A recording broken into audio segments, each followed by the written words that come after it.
In my screenplay that I have now named Death of the Shadow Scripts, Rise of the Sun Councils, I know it's starting to sound very dramatic. Oh my God. I am like staying in the extra room at my mom's, and the like chihuahuas are barking, and I'm stuffed in here with like furniture and pictures and all that. But I wanted to kick off this, and I even have the fan on, so it might be kind of loud, but this is what it is, okay? So since Citrus is not doing very well, and even regardless, I want us to look at what's behind him so that we can be prepared. So this is a whole new series I'm doing right now. It's connected to the Flash, but you don't have to believe the Flash is going to happen or not happen to get something out of this, because what Citrus is, he's just a mask, and he's ultimately a catalyst for what's happening next for us. And so for me, what I did is I went down a rabbit hole, and then I went down 4 billion other rabbit holes that were connected to that first rabbit hole, and basically just tried to figure out, because I was thinking about like the old money and like how that controls so much, but then I'm thinking about the new grid lords and tech stuff, and I don't think they would be compatible. And I was just curious, like, what was happening behind the scenes. So that was sort of the initial rabbit hole. So in this series, I'm going to break it down each section. I created scripts. I have it all on my notes. Like, I'm ready for this. It's incredible. So the way that in my screenplay, the way that the governmental system is set up is like a pyramid, and it's a toxic patriarchal energy with a pyramid structure. What we are going to be moving towards with the Pluto and Aquarius, and with just the cracks and falls of all this in the script, obviously I'm talking about the screenplay, is councils and circles. And I'm going to get into that as we go along. Like, what are they, and how do you do it, and how will we form them? And that's definitely part of the Flash other series. Maybe I'll do, like, when they connect two sitcoms together, they have like a crossover episode. I'll do that. Okay, enough talking. All right, so let me see. So this series is about peeling back the layers. So we want to peel back the toxic patriarchal pyramid and look at what's in the shadows, because the one that's out front speaking is not the one that is in control. So Citrus is just a loud mouthpiece, right? So yeah, make sure you subscribe in case you haven't already, so you don't miss any videos, because you're going to want to know all these players. And of course, the full list of cast of characters is in my Substack. It was just updated. The last update was actually this morning. So Sunday, August 24th. So you're going to want to go there and screenshot because you're not going to know what's going on if you don't. You might be able to guess some of them, but okay. So let's see. So let's start where everyone's attention has been, with Citrus Crown. For years, he's played the loudest role on the stage. But Citrus is just the mask. Like I've been saying, there's the script writers behind him. And so his presence served a purpose, which he's been very good at dividing the country. And he made, and I've been saying this all along, he really helped, I call us the blueberries, but anybody who's loving and fair-minded, like we like fair things and we like to just live and let live and blah, blah, blah. It's made us get up out of our comfort zones and speak up and fight more and not be so like avoidant of conflict. We're more like, okay, I'm gonna have to fight for this, obviously, because everybody's gone crazy here. But then the other side is Scarlets, right? So I'm not even gonna call what we are Azures, because sort of it is, but it's not just Azures. I'm sorry about the dogs barking. I have no control over that. And then now Sparky kicks in snoring with his eyes wide open. It's like he knows I'm recording, and he's like, I'm gonna start snoring with my eyes wide open.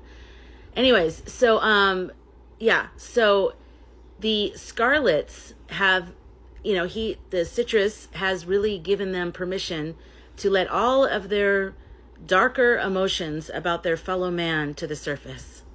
And we've realized, like, this is where our shadows were. This is where our country's shadows live. And we just didn't realize it was that bad. And I'll say it for myself. I didn't realize it was this bad. I was like, it's shocking just how much, oh, he's knocking my table around, how much like toxic hate they seem to possess. I can't imagine walking around in life like that, but that's just me. Okay, so let's see. But by doing this, Citrus has actually helped us, because for us to get to the point where we have the councils and we have a different way of living, we have to get clear. Just like when you go to counseling or you have a spiritual awakening, what happens? It's not all rainbows and sunshine. It's messy. And I've been saying it's been like the boil on the ASS of America, that it came to a head, and it's going to get very messy before you can clean it up. I know it's disgusting. I'm a visual person. I can't help it. Okay. So, all right. So let's talk about, I'm going to first give you in this episode, just doing an intro and hopefully not talking this much. He's moving my table around. He's driving me crazy. Okay. He stopped. Just give you an intro of all the different players. There's so many, and it was pretty exciting coming up with the list because it's also shocking, but okay. So, so if Citrus isn't the one that's writing all these things, the laws, the what do you call it? The things that they say, whatever. So every good illusion has layers, and this one does too. So at the top, okay, you see the houses, you see the azures and the scarlets. They spar, they perform, they keep the show running, right? And I was always an azure, and I always thought, I even put my lights blue and red today, but I was always like an azure, and I thought they were all really good, and I know there's still a lot of very good ones, and it's individuals that are good, but okay. So here we go. Behind them are the players: Citrus Crown, Couch Guy, Lotus Queen, and Golden Crest. Those are the actors that speak the lines. Some of them more than others. But who writes those lines? That's the work of the shadow scribes. And I call them the blueprint fathers.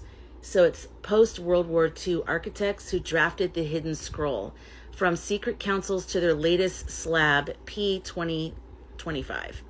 Their cruel pen today is Ash Quill.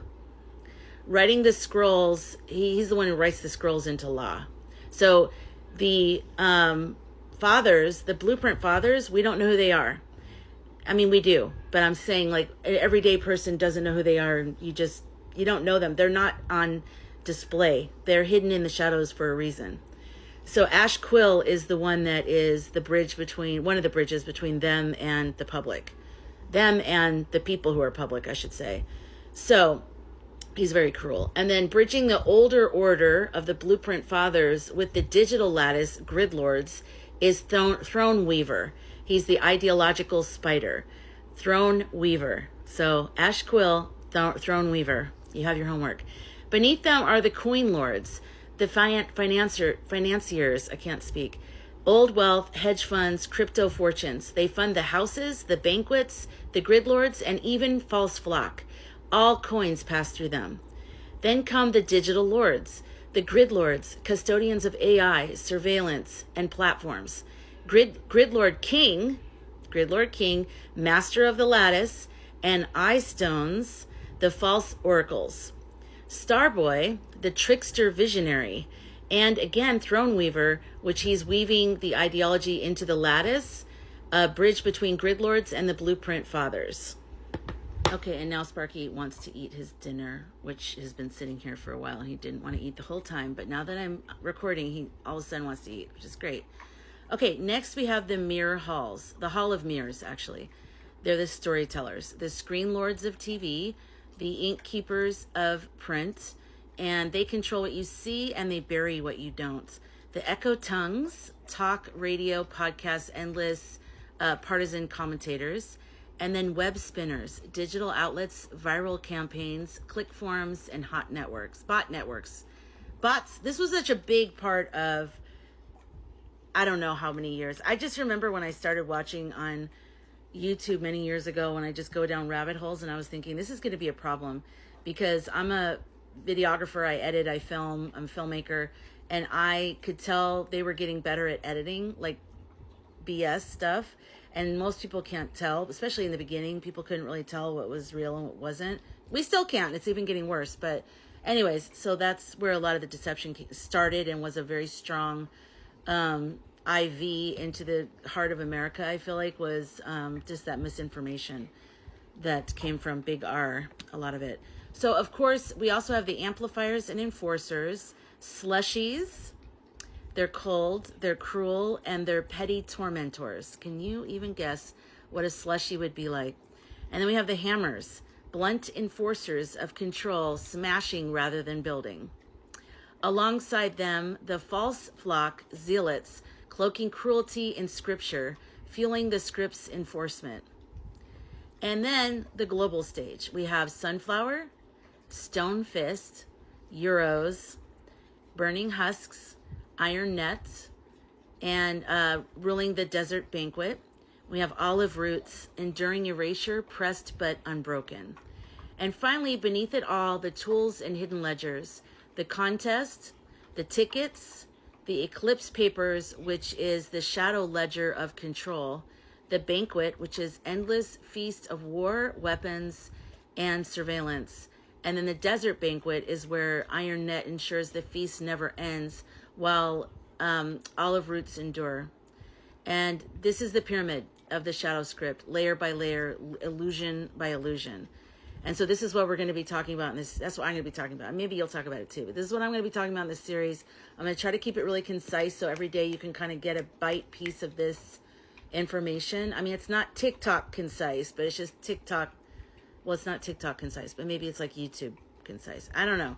So we'll go into details of all those players like Ash Quill and, everybody. So from the houses and the masks, down to the financiers, the grid lords, and the zealots, sorry, I'm not saying that right. What was I saying? Zealots, the banquets, and the hidden ledgers. But this is not the only way, okay? Pyramid is not eternal. It's just the way it's been for a while, but it's not eternal. So that's why I want to show you exactly how it's been and why it's been this way and why we got so bad and why we're so off track, really. I mean, not really, but you know what I mean? Like why things are so cray-cray right now. But where we're going is there's another pattern and it's already seeded amongst us. And you can hear it when we're talking. And on my lives on TikTok, we talk about it a lot too, which is councils. A lot of creators here have been talking about councils all along, or a circle, if you think of it that way. And it's not new. Okay. So for millennia, peoples have lived by councils. And memory is within us now. The memory of these councils, those are our ancestors, So to create these circles and these councils, we have to start with our roots. So the Hodi no Shoni, Hodi no Shoni, it translates to people of the longhouse, keepers of the great law of peace, shaped decisions through circles of listening. It is the confederacy of the Mohawk. Oh God, I'm so bad at names. You guys know that. Anita. I'll put the words up here. Onondaga, Cayuga, Seneca, and later the Tuscarora. Wow. I'll put all the words up here. In Africa, elders gathered beneath the baobab tree. I even had it write out phonetically. I looked it up on Google. I'm like, tell me how to say this. And I'm still messed up. I don't know what it is. So guiding justice and balance through their wisdom. And then across the Pacific, the islanders formed consensus circles upon the shore and chiefs guided by the collective voice of the people. Among native tribes, clan mothers and medicine councils led with life-giving authority and ensuring the survival of their people in harmony with the land. And the Celts and the Druids held assemblies in sacred groves where decisions were made under the watch of oak and stone. So for centuries, women's circles too have tended the fire of continuity, weaving care and compassion into governance. So these are our ancestral roots. And from these circle council things, which is so exciting, I hope I'm alive when this is thriving because I want to be here and I want to experience that. We have these living trees of other councils. So we have the olive roots, the people grounded in land and life. We have a true flock instead of the current false flock. And that is kinship built on love. And then we have councils, circles of listening and shared powers. And I remember one time when I was working with Aurea and we were talking about these councils, I said, give me a futuristic vision of something. Show me what it looks like. Tell me. And it was everyone from all these major groups would be represented. So you'd have young people, middle-aged people, older people. You'd have artists. You had farmers. You have all these different people representing different segments of the population, and they would all be part of this circle council. And I just got this deep feeling of relaxation of just that's the life I want to live. It's that Libra rising in me, but the Aries North Node is telling me to get out of my comfort zone and make these videos and talk to you and connect with you and push this vision out into the collective. Because the Libra in me is like, well, everyone will figure it out. You know, the Aries is like, no, we have to do it. So that's what I'm doing right now. Okay, why did I go on that side thing? I don't know. Maybe because I've been watching a lot of Linda G videos and she does it and I like it. Okay, so we also have the vision keepers, the artists, mystics, storytellers of the dream. I love that. And then we have the crown, the sun council, the collective light, decisions made not in shadow, but in life. I love that. So this is the choice before us. Pyramid or the tree? Shadow or the sun? The circle is not a theory, it's a memory. So it's not something new. It's actually going back to something that we did. Oh my God, he's snoring again. He is like the loudest snoring, knocking my table over, eating his food loudly, now snoring again. All I need to do is just drink water for like 20 minutes loudly.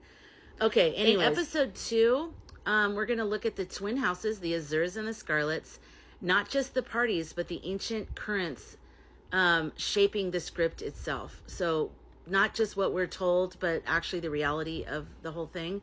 And so stay tuned for that. Like I said, make sure you're following me or subscribe so you can get that. And, you know, from masks, I can't say this now, from masks to councils, from shadow to light, the circles are rooting now. I'll see you in the next one.